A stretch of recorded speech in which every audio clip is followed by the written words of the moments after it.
Hey guys, today I'm going to show you how to show alternate dimensions. So first thing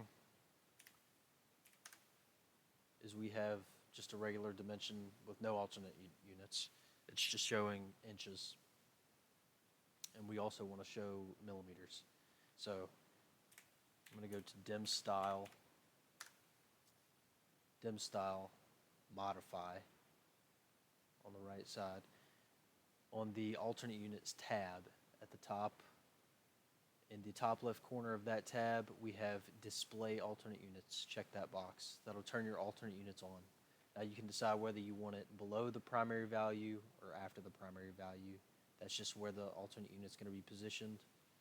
You have the unit format here. Since I'm going to be showing millimeters as my alternate unit, I'm going to use decimal.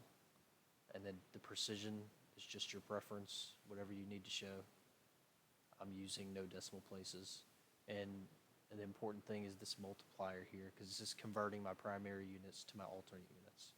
So because I'm going from inches to millimeters, we have 1 inch equals 25.4 millimeters. That's where this scale factor comes in, this multiplier for alternate units. So we have it showing below primary value. If we click OK, close this, as you can see here, we have our dimension in millimeters below our dimension in inches.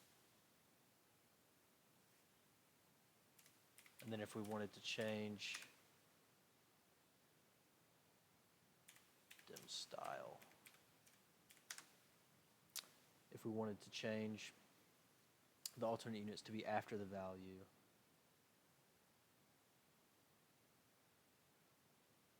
this is what it would look like.